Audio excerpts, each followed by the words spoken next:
Welcome back to CEEN Caribbean News. It's now time to go in depth. Jamaica's drought is worsening with no visible relief in sight, despite teasing amounts of slight rainfall over the past few weeks. To mitigate the conditions, the National Water Commission has implemented water restrictions, among the other efforts, which includes commissioning dormant wells. As was expected, Jamaicans have found a way to cash in on the disaster, with reports surfacing recently that some vendors are illegally extracting water and selling it to unsuspecting persons. Some of the sources reported include the Duhaney River and the water source along Ferry on Mandela Highway in the corporate area. Now, we've sought the advice and expertise on the matter from the Water Resources Authority, WRA, and have been joined by senior hydrologist and hydrogeologist and head of the Permits and Licenses Unit at the WRA, Mr. Jeffrey Marshall. Welcome to In Depth, Mr. Marshall. Thank you very much. Are there any truths to the reports of the illegal extractions?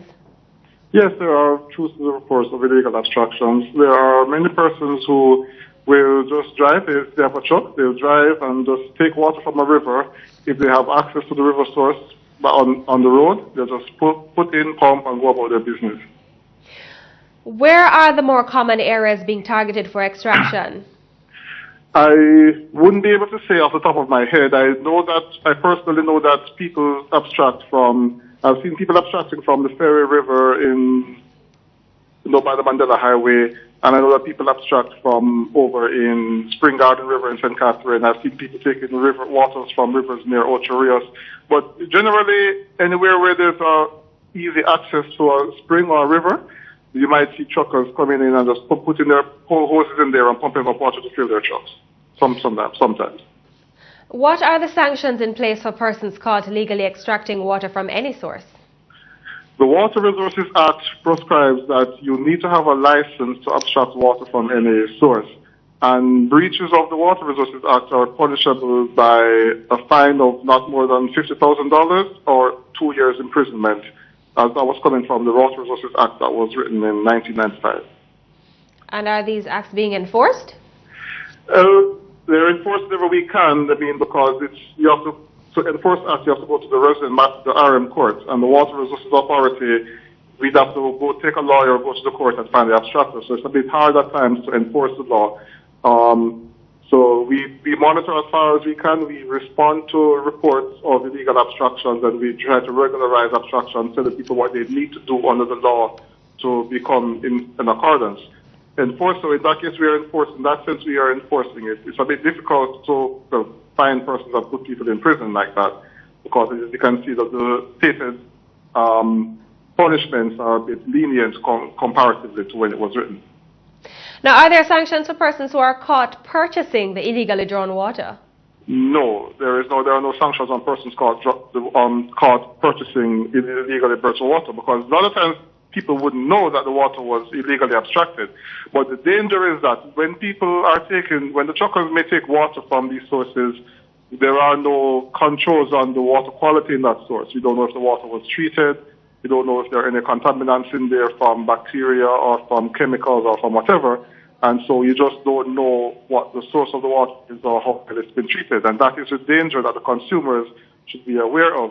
If you're purchasing water from a truck source, he should be able to tell you where he got the water, and that the water was from somewhere that was licensed by the authority and is monitored by the WRA and the Public Health Authority to make sure that the water quality is of a suitable standard for drinking.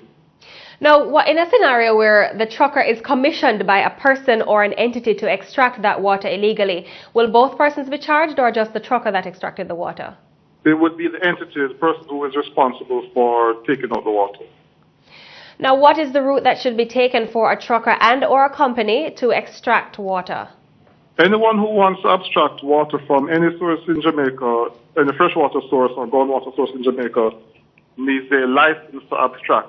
You apply to the Water Resources Authority. We have the application forms online, and you would submit the application form, which would be filled out completely.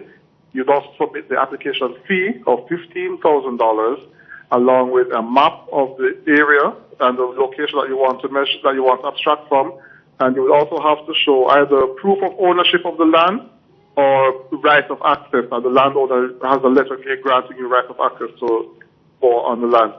If the license is granted, then you have to pay the license fee of $30,000, and the license will be good for 5 years. There are a few other things you'd have to do, but the process is, there's a brochure that explains the process, but the basic things that you would have to do. And the license is renewable at the end of 5 years. Now, once this water is extracted, where in that procedure does it say that the water needs to be treated before it is sold? When you are applying for a license to abstract, you have to state the purpose for which you're abstracting it. So if you're going to see, so if you're stating that you're using it for domestic purposes, then we would require a water quality test. And we also require that all persons with a license, the license comes with conditions. And part of those conditions include that you send to the authority monthly abstraction data, that's a record of how much water you've taken out, and you also send biennial water quality data. So twice per year you would send us a copy of the water quality data. You would have to take a sample of the water and test it at a lab and send us the results so we can have an idea of how the water quality is changing or not changing over time. And if there's something impacting on the water, we will be able to make a note of it and say, okay, there's something wrong here. You need to step in and see what's happening. Now, for persons who are close to a water body, such as a river or a stream, and may choose to extract water for personal or domestic use, are they in legal parameters to do so? Well, the Act states that if you are living on a household that is less than half a hectare in size, so then you don't need a license to abstract. If you're living somewhere that's just a household, so you're living with your family and it's just you and your family, a little household, you can dip and abstract, no problem, for domestic use. But if you are taking water for any household or setup that is greater than half a hectare, or for any purpose other than domestic use, then you need a license. So if you're taking water for irrigation of crops, then you need a license to do so. Now, what steps are being taken at this time by the WRA to ensure that the illegal extractions are halted? Well, whenever we receive reports of illegal abstraction, we make sure to contact the abstractor and get them to be regularized to make sure that they are under the system. And we are going out. We've been doing efforts to regularize our existing abstractions to make record of persons who may have expired licenses, people who we know are pumping water without a license. We're doing our best to go out and to contact them. We are a bit hampered by the fact that we are a small agency. Staff complement is about 52 persons for the entire island. So we're limited in that regard, but we are still doing our best to dispatch our resources to make sure that the law is adhered to and that Jamaica's water resources are protected as far as possible. Thank you very much for joining us, Mr. Marshall. Thank you very much for having me. We were just speaking with Jeffrey Marshall, the Senior Hydrogeologist and Head of the Permits and Licenses Unit at the Water Resources Authority.